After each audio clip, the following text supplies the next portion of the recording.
né? Gerir, por que administrar? Porque igreja dá um trabalho, né, pastores? Dá ou não dá? Dá muito trabalho, né? Porque as igrejas, elas se constituíram muitas vezes numa sala, numa garagem de uma casa, onde foi dada uma visão para um pastor, dizendo, você tem um chamado, você vai cuidar de um rebanho, você vai cuidar de almas, né? E isso traz o quê? Uma necessidade de se cuidar desse povo, porque se Deus mandou, está mandado, né? A gente tem que obedecer. Até vou falar sobre isso, sobre o regime de Deus e o regime do homem, né? E quando Deus manda, a gente tem que obedecer, que é melhor, né? Então, dentro dessa visão, a gestão ela foi formada exatamente para que nós trouxéssemos,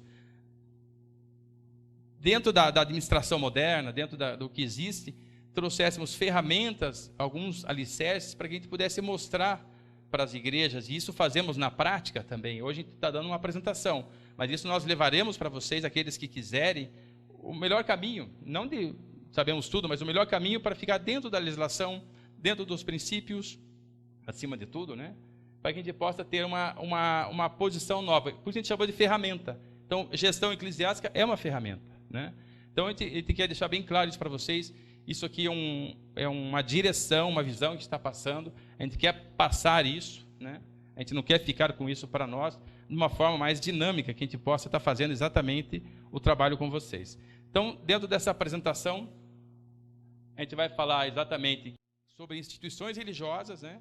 Como ela se forma naturalmente como uma pessoa de natureza jurídica, ela tem uma formação, ela precisa ter um cadastro, um registro, uma documentação, né? Muitas igrejas estão se formando, ainda não tem o alvará, mas precisa, é obrigatório, né, Nelson? Muitas igrejas ainda não se constituíram, não tem a vistoria do bombeiro, estão fazendo cultos, mas depois dos adventos do Rio Grande do Sul, todo mundo se assustou. Aí a legislação despertou, né, dentro desse panorama aí de ações, né, na justiça, e realmente é fundamental. Para que isso traga o quê? Traga para vocês e para nós, igrejas, a necessidade dela estar pauteada, né? Uma coisa importante, recursos, né? Toda igreja, ela não existe se não tiver recursos. A igreja não existe se ela não tiver aplicação desses recursos. Então nós vamos falar sobre isso hoje, né? A necessidade de ter uma boa aplicação desses recursos e como controlá-los, né? Um setor fundamental da nossa visão é a transparência. É sabido, né, que quanto mais transparente nós formos em qualquer área, num grupo de pessoas, mais confiança a gente passa. E passando mais confiança nesse grupo de pessoas, mais a alegria é maior da contribuição. Porque você está acreditando, você está vendo o que está sendo feito. Você não está só contribuindo. Então, quanto mais transparente formos, isso é uma premissa.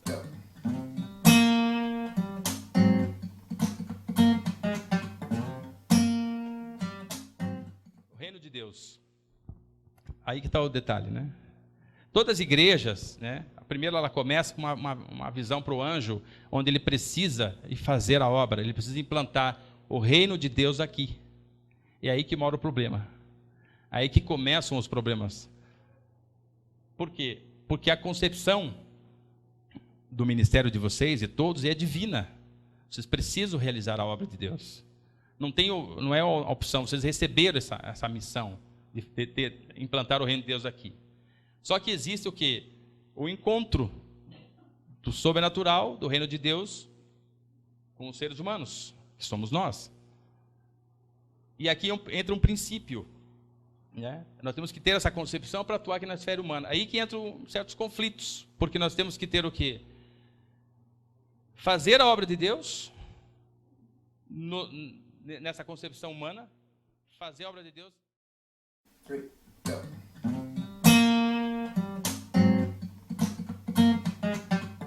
É que já existe um projeto de lei, tá, tramitando no Congresso Nacional, que prevê a perda temporária da imunidade para as igrejas, para o terceiro setor. Ou seja, se a igreja não tomar o cuidado dos livros contábeis, não tomar o cuidado da gestão, ela passará a ter suspenso o direito à imunidade. Ou seja, o simples fato de existir um projeto de lei tramitando no Congresso já é um sinal de alerta.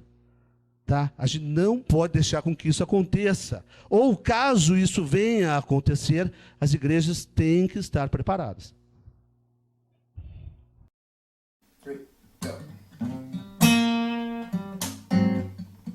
Não faça um contrato de locação se não tiver a liberação da prefeitura. Demora de 1 a 5 dias para demorar muito. Vale a pena você esperar.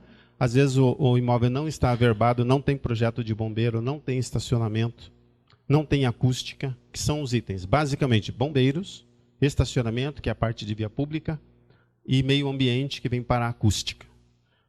Se você não atender essas exigências, você não vai conseguir a liberação para funcionamento. Já esbarra na primeira. Você pode criar a ata, você pode criar o estatuto, nomear todo mundo, jogar óleo na cabeça de todo mundo, que o setor público não vai deixar você trabalhar. Ok? Bombeiros, normalmente ele vai pela capacidade do local. Aí o projeto vai dizer se você precisa do qual sistema de combate de incêndio, não é a minha especialidade, desde sinalização, porta de emergência. O CNPJ, que eu acabei de colocar, que é o Cadastro Nacional de Pessoa Jurídica, eu creio que todos aqui conhecem. Aí começa a instituição virar pessoa jurídica. Então, a ata ela é registrada no cartório de títulos e documentos, né? É onde começa o primeiro registro. O segundo registro, o depósito dessa ata vai para a Receita Federal, e aí vai ter aqui o CNPJ. Aqui começa a responsabilidade civil. Aqui você começa a ter um representante legal perante a Receita Federal. Okay? O próximo passo. A partir do momento que eu tenho a Constituição, os controles contábeis aqui, ó, se eu for colocar o número de normas que existem para controles contábeis, nós ficaremos 2 dias aqui. Mas o que eu posso dizer para vocês? Ele é tão quão importante a esse aqui, a esse aqui e a esse aqui. Tá? Então, o controle contábil, o que é o controle contábil ou o registro? Ele é exatamente aquilo que já aconteceu. Contabilidade não inventa nada. Agora, a gestão vai trazer as formas, a gestão vai trazer para vocês o que fazer. E aqui vai dizer, aqui vai dizer para vocês, aqui vai dizer para o fisco, que os controles condizem com a verdade do que já aconteceu. A questão de voluntariado que foi colocado, todos vão para o registro aqui. Ó. O voluntariado, que é um termo usado muito hoje como uma pessoa que faz voluntariamente alguma coisa, nem sempre ela é voluntária no sentido gratuito. Então, a primeira separação que deve haver na igreja, se a pessoa recebe um valor pelo que ela está fazendo, este valor, ele é só para ajuda de custo ou ela é uma remuneração por algum serviço prestado? Okay? A contabilidade ela vai demonstrar isso, porque todo o valor que sai do financeiro, lá nos controles financeiros, ele vai estar registrado em uma conta, dizendo que se é doação, se é pagamento de voluntários, se eu paguei por algo para alguém. Okay? Aqui existe uma outra questão que o INSS, ou a Previdência Social, já está de olho. Eles entendem que se houve uma contraprestação, e está registrado aqui no contábil, pode haver incidência previdenciária.